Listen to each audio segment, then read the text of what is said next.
Cool. Well, I guess I will open things up so I don't waste too much of your time. But thanks, Tim, for joining me on an episode of Encourage. Again, as we spoke before, its purpose is just to try and find ways to encourage small business owners, medium business owner, any kind of business owner, or aspiring entrepreneur to just learn from, I think, people that have an impact in our community. And and I don't want to say that I've made it, because I never feel like anyone's made it. It's not a finish line, it's a journey, but just to kind of learn from just like a lot of different people that maybe they never have a chance to talk to. You know, that's good. And I think that's kind of the whole purpose of it. So I was just curious if maybe you would share, just how you got started and absolutely, and kind of some of your early on part of your journey. So I've worked. This is my 20th year in the car industry. I started off at Davis GMC. I worked at. Did you really? Yeah, I worked as a kind of a marketing assistant, lot assistant. But that was during my time at Georgian Automotive School, which is part of it's now called Automotive Business School of Canada, and that was set up in as a partnership between SAIT and then Georgian College in Ontario. And if you're in the industry, it's a fairly well-known school for people who either go corporate or to the dealership side. Oh. And that's I actually had no idea that even existed. Yeah. So there's schools like that in the U.S. and partnership schools with this one there. But yeah, that's I've always wanted to do what I'm doing. I'm very lucky guy, because I've always kind of wanted to do this, and I got into it, and here I am. So so I'm born and raised in Lethbridge, and my parents owned a drugstore called Stokes Dispensary for 24 years, and that was a second store. The original one was owned by my grandpa and my great grandpa and my mom. That started in 1906. Holy so smokes. We have some history in Lethbridge. Wow. For that stuff. 1906. Actually, don't quote me on that. 1919. I can't remember when it actually started. It's definitely in the early 20th century. But yeah, they retired in 2014 and sold it. But But my dad, during that time, he wasn't a pharmacist. He helped my mom run the business. And he was in the car industry when I was quite young. My uncle Peter and him owned a Volvo AMC Jeep dealership in the 80s called Shortstop Auto. And they had that. And then Jeep sold to Chrysler, and Volvo pulled back, and they closed it. And my dad still kept in the industry, and I just always saw him bring cars home, and I've always loved it. And that kind of inspired you to follow the career. Yeah, so that's kind of how I got interested in it, and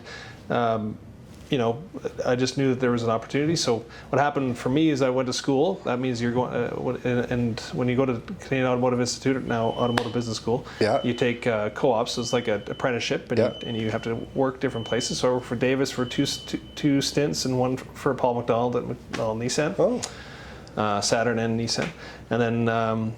This group hired me. A good friend of mine is Andrea Ulmer, and she said, "Well, you're going to come work for us," and that was really it. I had, of course, I can come back. I'm sure I would have had a career with Davis or something like that. Yeah, for sure. They gave me the opportunity, and I went to Lloydminster and lived there for about 4.5 years, and then worked up there in a GM store, and then moved back to Lethbridge when a sales manager position came open down here, and then from here I worked your way up. Yeah.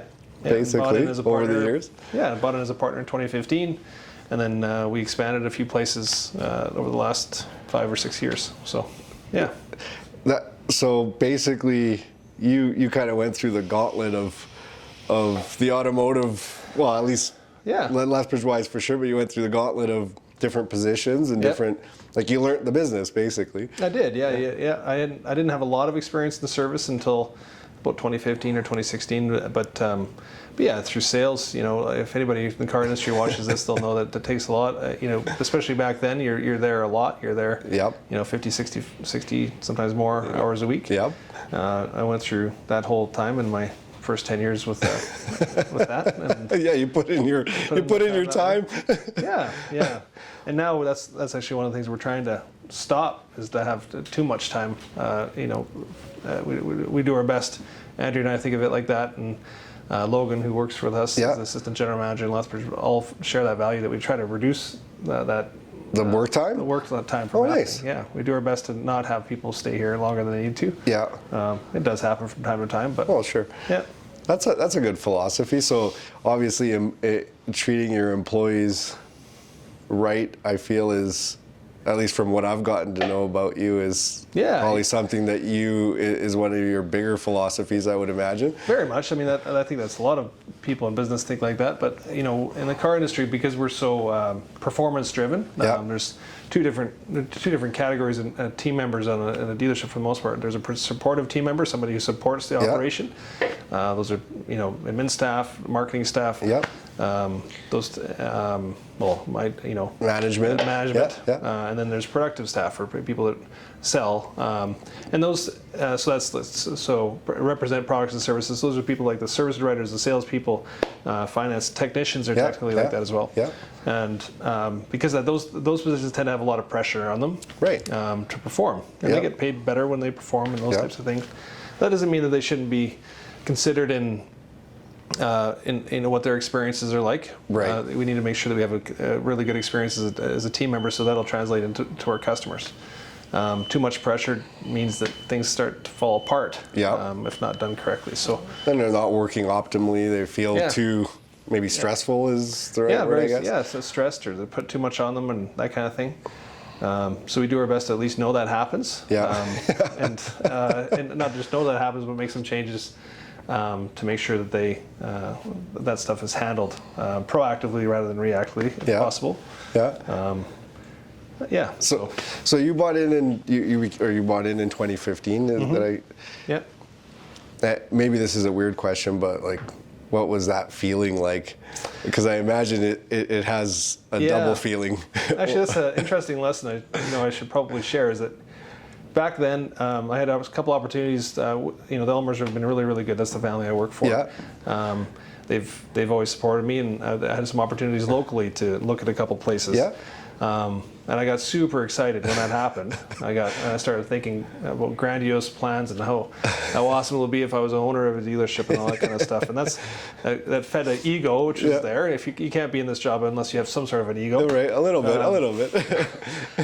So back then, I got all puffed up chest thinking about how awesome I'm going to be, and then I became a partner, even though those other deals didn't work out. And I thought that was just the most important thing ever. It was something to be proud of, absolutely. Oh, for sure. Because I always wanted to do that. But in the end, it's not like I'm the director of the business. I'm a partner, and that's good. But it didn't really matter. It wasn't. That was the lesson I learned. Was that yes, it was important, and yes, I'm lucky, and yes, I deserved it, and all those types of things. But unless I treated my staff right, unless I had a good time at work and enjoyed my job, that didn't matter at all. And we deal with, when I'm hiring people and talking to people about their career path, they often think about those things as the most important things, and it's not. Like the money side thing? Money side, or being an owner, that kind of thing, the status that comes with it, or the 100%. All that stuff. There's a misconception with it, I think, is really what it kind of comes down to, probably. Yeah, and I learned that we got to flip that on its head, and that is more of an opportunity to be of service to your staff. I can be a servant to them and help them be better, and that's I learned a big lesson then, for sure. Well, I think you have to have leadership skills, I guess, to. Yeah, you do. Yeah. To run teams, it's not even employees; it's just to run teams that. Are going to follow you, kind of. Maybe follow is even the wrong word, but follow your leadership and follow your vision. Maybe that's the right way to say it. Follow your vision of customer service, whatever that looks like. Yeah. Well, I remember I did not too long after, maybe it was a year or two after I took over, I did a huge customer service workshop. I spent a lot of time. To be of service to my team. I wrote personalized notes to every single one of them, welcoming them and thanking them for coming to this workshop and all these types of things. And I thought that after doing that, wow, everybody's going to be amazing. We're not going to have. We're done. We're finished. I'm over. It's over. And although that was a noble endeavor and an effective one, to be honest, it would help communication. It showed my vision of where I wanted to go and all those types of things. You figured it was just going to happen. Well, it's not about that. It's about the daily repetitive processes that if you don't do, those grandiose ideas and those grandiose plans are great to support them, but unless you're down there talking to the team and reminding them to do the right thing every day. Yep. You know, in our world, you know, and the service advisor's job is to welcome guests and to do a proper walk around on the vehicle. Yeah. Evaluate the vehicle for any kind of possible issues they're having, properly understand things, communicate effectively with, you know, getting the right information from them. How are we going to communicate with you today? Am I talking to you or is somebody else involved? Right. All those basics. So these big customer service workshops, I did nothing unless someone did that every day, every time without fail, and every time, despite how many people are waiting, despite how many people you have going on, you have to do that every time. If that doesn't happen, everything else falls apart down the line. Right. So I learned that. I literally had a conversation with someone on the phone today that is a friend of mine, kind of in my field, but they live in Thailand of all places. Yep. And they called me this morning, and they were actually talking about training, and they're like, you know, how does it work in your agency, or you know, what's your experience with other businesses you've seen? And I'm like, she's like, because I'm frustrated. I show something, right? I implement this plan, and it feels like I'm just constantly having to train and repeat. And you just said it there, but I was like, yeah. There's a misconception that you show it once and somehow it's magically over, and I think people also forget that even though you can run a good company that respects employees and all of that stuff, you're still going to have, no matter what, some level of turnover and change. Of course. And then those steps have to be completely reaffirmed and redone again. And they actually sometimes become refreshers for people that have gotten a little bit more comfortable. Absolutely. Maybe again, if I'm saying it accurately. So absolutely, yeah. The system, the basic, repetitive, simple processes that a business is built off of need to be a daily thing. You're right. They can't be a weekly thing. They can't be a monthly thing. They can't be a quarterly thing. They have to be a daily thing. And I found that, especially through COVID and all the disruption that caused us, nothing mattered more than making sure that walk around and that guest experience was good when we walked in, or we handled those basic things first. On the sales side of things, it's asking the right questions to gather the more information on where the customer is in their purchase process or purchase journey. Those kinds of things. Great projects are awesome. If you want, that helps people like me to steer us in the right direction eventually, or slightly change the direction of our ship. But if you spend every day on your project for 2 months, you deliver it, like my workshop example. Unless you do that daily stuff, it doesn't matter. So, if I'm hearing you correctly, and again, you can correct me if I'm wrong, but and again, it's also just from what I know of you, so I'm trying to give a viewer any kind of perspective on it. But at least my interpretation of you is you've always been a very strong systems guy. Like spreadsheets. Yeah, like just really coordinated. And I guess I hope you can elaborate on it, but like what value does that bring, especially in maybe a smaller business? Like what's important for that? Yeah, leveraging technologies and systems and processes are something that, first of all, I have a bit of an interest in those types of things. But it is vital to help with the backbone. So, for example, we've taken over a couple locations without much of a systems and processes backbone. So things like HR system, simple HR, pay plans, job descriptions, things like that, or properly using sales logs or customer service systems like CRMs. Without those things in place, you really don't know how your business is working. So those are a lot of that's what I have focused a lot of project-based stuff on. Those things are meant to support those simple daily processes in the front line, and you can use them to know what's happening. So that, like as someone in a leadership position like me, or can make sure that the accountability isn't falling off. Sometimes frontline leaders, some service managers, very difficult position. Sales managers, they get pressure because they're a performance-based, they're a productive-based position. They have to hit targets, and those targets need to live there. They just need to. Sometimes that can take up a lot of your brain space, and that's totally normal. But so sometimes those simple accountability on things for staff members falls off. And those systems that you're talking about, Levi, are can help us understand when those simple things start falling off. Yeah, what's happening, what's going on. Yeah. So if we don't get, like, if it's the pulse. I always call it the pulse of your business, kind of. Yeah, and that's one thing that, like, Toyota is amazing with, and that they're well known for their Kaizen philosophy, which is continuous improvement. Yeah. Their Toyota production systems, all those types of things, helps us to conceptualize how we develop our business and make it better. Yeah. And that never stops for us. That's always something that we look at changing. And if you're running a business, that's the same case for you. Yeah, it never goes away. Yeah, it never goes away. So, just tweaking a sales log to give you more accurate information. For example, we never had to deal with so many sold orders. We've had some at our locations, but not as many as we had in the last 2 years. Right. Because of the inventory situation we dealt with. Well, our sales logs and our systems that evaluate our sales effectiveness are all based on selling what's here. Right. So we had to adjust them to make sure that we knew that during a month period, we knew how many vehicle purchases were made, despite them not being in that month. So we know when they're going to come, what the next months are going to look like, how effective a salesperson is. So oftentimes, a salesperson is evaluated based on their ability to close deals. Right. And those deals aren't accounted for. That's awesome. So you have to adjust for that. So that's just an example of. No, I actually agree. I didn't get a chance to dive into that until, I don't know, probably a year ago. Because I've always had a CRM because I like you, I love systems and learning and figuring out, little snapshots, anything that can help me make decisions quicker, basically. But one of the areas I struggled in was I'm like, okay, well, when it comes to sales, I'm seeing when the contract has been completed, and generally that doesn't really happen until the first invoice has been sent out. Yeah. And I'm like, what's happening here? Like, and even though my CRM had a pipeline and everything, it still didn't really like show me the data that at least I was looking for. Yeah. And so in our system, they're just called quotes.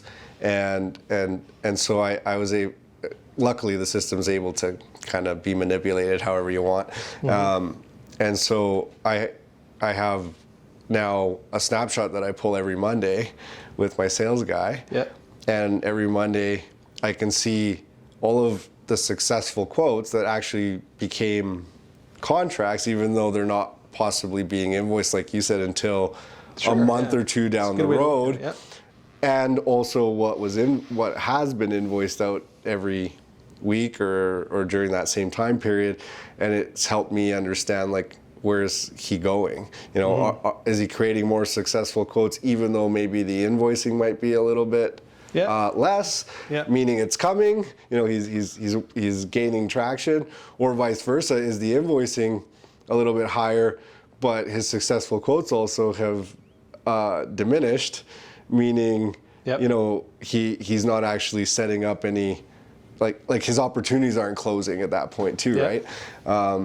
And now I get to kind of just write what used to be a 2-hour sales meeting is now like a 15-minute, hey, so this is what I saw, this is what I'm seeing, I looked at your pipeline, here's what's going on, and I'm able to write a quick note and say, here you go, do you have any questions, let's talk about it quick.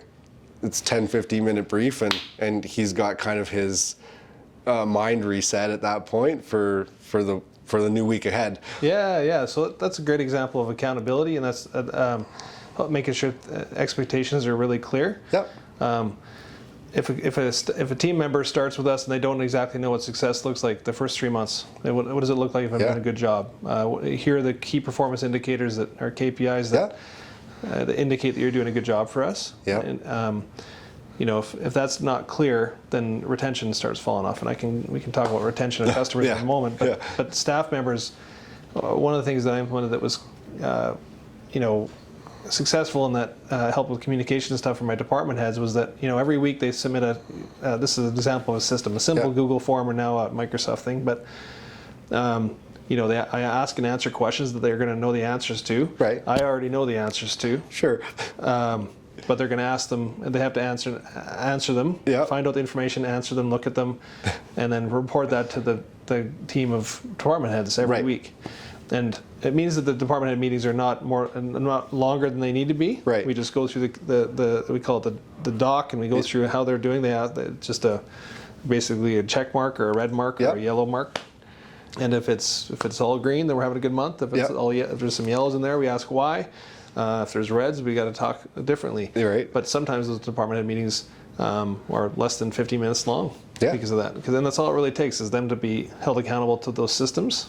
They know it gets repetitive, but they know what's important. It doesn't change those simple things I talked about earlier. That is such a key because I think like especially for small businesses and not the lack of sometimes having those systems is where they kind of are running off mind. Yeah, or they think that they know. They think the staff know. And they don't. If you don't check or don't ask or use some sort of a system to help that stay top of mind, human nature takes over. Your people have things that happen, especially people in very busy jobs. These massive disruptions to your day. You're going through your emails, you're going through something you need to read, and all of a sudden this happens. All those disruptions happen. That's when these accountability items fall off. And that's these department head meetings or whatever you decide to do to help them with accountability and communication. So you use those systems though, like that. That's kind of what runs or helps run it. Helps run your decision making in teams, right? Yeah. Exactly. And at least is that reminder daily, weekly, monthly, whatever it might be. Yeah. Now it's a system that you're like, this is what I need to do, as opposed to what should I do about this. It's these there's in service there's a set of 5 or 6 that are really important. For example, and if the service manager is trained to know what each one how to affect each one. And we go through there's simple processes or SOPs that affect each one. For example, CSI or customer satisfaction ratings with the manufacturer. If they're lower, it usually has to do with that process I mentioned earlier, which is handling expectations, going through things the first time. And that's an easy thing. If the first thing to go back to is that right or not? Right. Is that falling off? If you watched 4 this month, no. Did you see when was the last 5 you watched or whatever it is? And we pick off each one of those. You can catch them way easier is kind of the point, right? Yeah.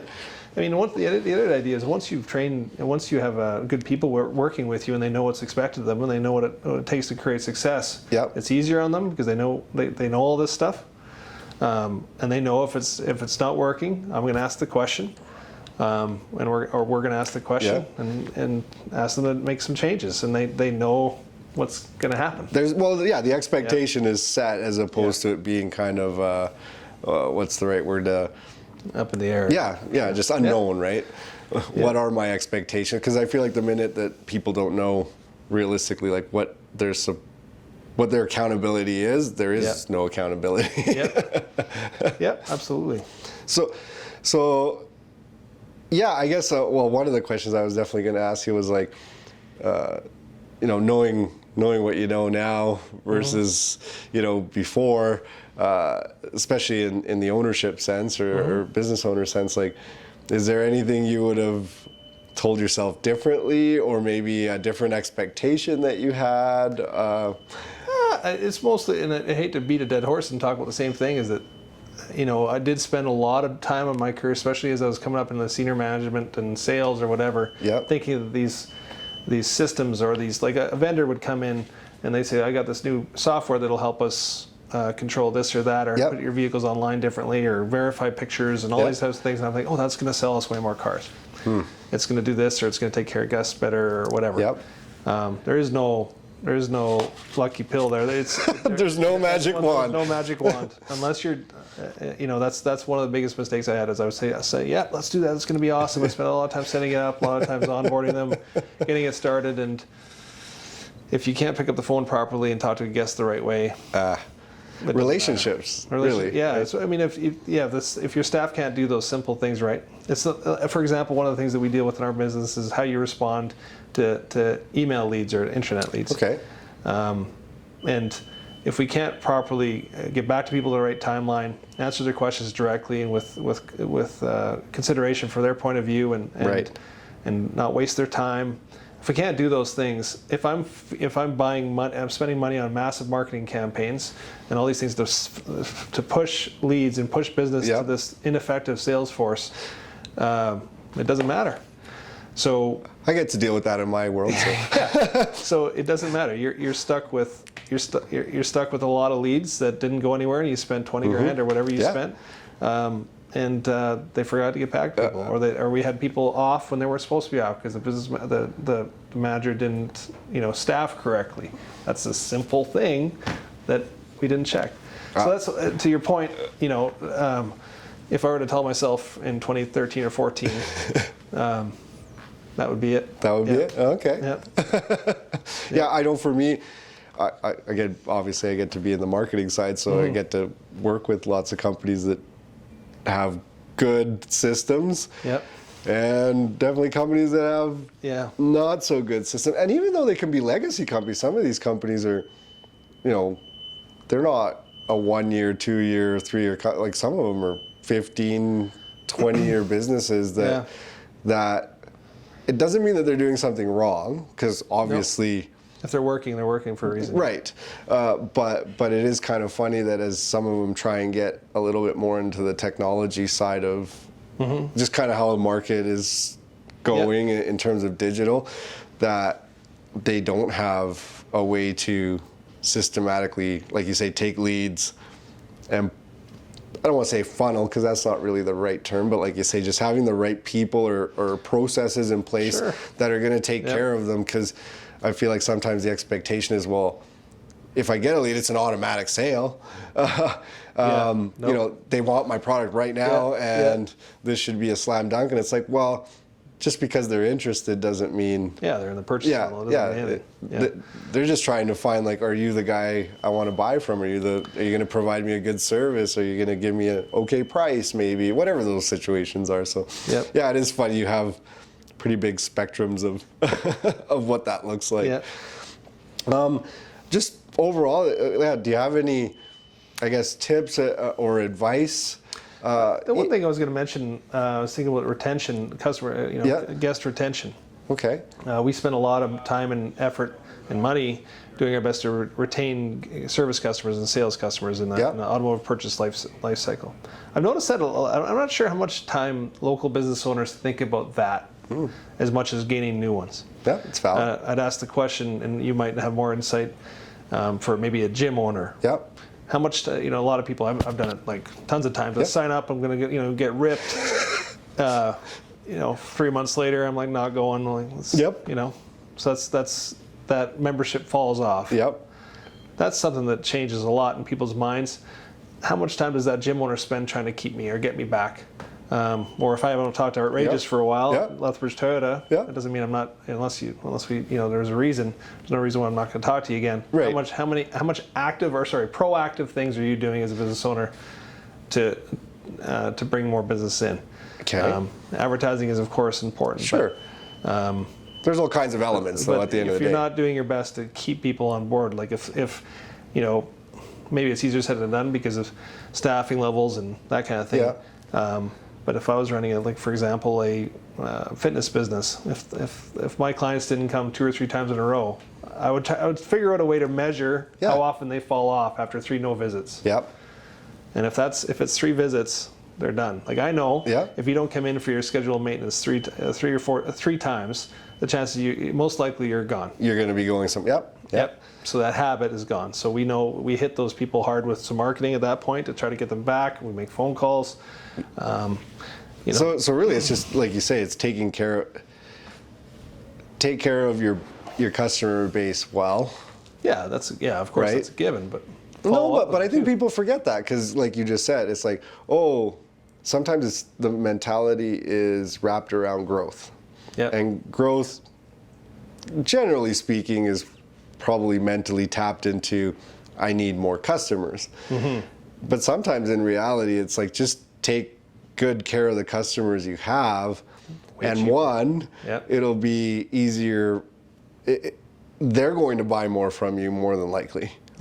because you're taking care of them. So they're, I guess for lack of a better way of saying it, their sale, their value, a customer value will go up. Very much. And so you don't necessarily need a new customer. That same customer can be a new customer in and of itself. Yeah, they're cheaper to maintain, and they spend more money. And you've got some trust. Yeah. You got some trust, so you can have an honest conversation. Not that you wouldn't have an honest conversation with a lead, but like, you're not trying to go through the same process of building trust, because the trust is generally there, right? Yeah. Yeah, it's in our world, there's what happens. I mean, this happens at every dealership. But after warranty goes away, they stop coming to us because they have this perception that we're more money or whatever it is. We're competitive, of course. We have manufacturer parts, which can be a little bit more sometimes, but other than that, there's just that perception. So we have this huge dissension rate at that point. Yeah. If there's a way for us to maintain, if we had every customer keep coming back to us in that dip, I wouldn't need to advertise. I wouldn't need totally different story. I mean, but referrals at the end of the day and that kind of stuff is always important. So, crap, I was going to ask you one last question. I just left my mind now. Oh, that's okay. Yeah, I'm trying to think of other things that I'd want to communicate, but really and I've always only been in the car business, so I can't speak to what it's like as a business owner in Lethbridge. That's exactly what it was. I wanted to touch a little bit on, I guess I'll call it slight vulnerability. Because there's a stigma oftentimes, especially in the automotive world, right? Yeah. Call it what it is, right? Sure. There's a stigma in that it's, again, just because it is, as someone who's been able to be kind of involved in it, I now get to understand a lot of the back end things of just how it operates. But most people don't get to see that, right? Most people have no idea what that looks like. And so to I guess maybe a certain consumer, right? They carry the stigma of, car people. They're just making money off us. Absolutely, that's fair. And I guess maybe my question, or maybe for you to elaborate on is, at the end of the day, it's still people like yourself. It's still the technician, the sales guy, the admin person. These are all everyday people living in your community, contributing to eating out at a restaurant, to buying groceries, to whatever, right? Massive Lethbridge property taxes. Right? So I guess overall, I don't know if it's a question more so than just, how do you kind of work towards removing the stigma? That stigma affects our ability to get staff, all that kind of stuff. Because people, we pay, there's not one person in our organizations that are making minimum wage. There is no, we pay really well for the work that's completed. I know that for a fact we pay better than a lot of banks do, for example. There's that stigma that unfortunately that some of our colleagues from the past put in place. There's that high pressure thing, and there is some pressure, but if anybody knows sales, there has to be some level of pressure, albeit it's supposed to be used professionally and with the right intentions. That our business can't work with some kind of normal, it's a sales environment. Well, you have overhead. That's right. That being said, though, there's a lot of places, and I'd like to say that I'm one of them. That Andrea and I's locations are like one of them. That we want to make sure that we focus a lot on the staff members, our team's experience at work, so they can be better versions of themselves with the team, with the guests that we see. Right. If we want to, part of our mission is to reduce and make things simpler for people. So if someone comes and looks at a car, there's no weird questions. Like if you say, "Hey Tim, what's a detailed quote on this car?" We don't say, "Well, come on in and have a chat and we'll see," all that kind of stuff, and we'll and play games. You're going to get that information as fast as possible. Good. History of the vehicle, all that kind of stuff. There's no reason why to hold that back. Yeah, it's just going to come back and Yeah, exactly. in some way to bite you with a bad review Exactly. or a negative customer experience or whatever that looks like. Yeah, there's no reason to play those games, and to be honest, we have to stay relevant to the purchase process. There's so many ways people buy. You know, I can while we were talking, I could have completed an Amazon list and ordered my entire house's groceries for a week, and they'd be there tomorrow. Right. That's coming in our world. There's a disruption coming in our world. We got to be ready for it. So. I agree 100%. Yeah. So, well. Yeah. I don't know if you have anything final to add, but outside of that, honestly, Tim, that's really it. I hope people got to hear you and just got to maybe take something away from that applies to them that they can use as fuel or inspiration or just life experience. I'm always happy to share. That's great. I'm honored that you asked me. So you're a good man. I honestly believe you contribute a lot to Lethbridge. As a person, as a business, and for me, this was just an opportunity, I think, to get to know you a little bit even though still professionally, on a little bit of a different level that I haven't had a chance to chat with you on, and more importantly, to share that with others, and just to thank you for I guess it sounds weird, maybe me saying it to you, but honestly, just for being the person you are to the community. You're honestly an inspiration, at least to me. Thank you, Thank you, Levi. That's very kind of you to say. Thank you. You're a good man. Yeah. You're a good man. Yeah. Thanks, buddy. I appreciate that. No problem. That was not too...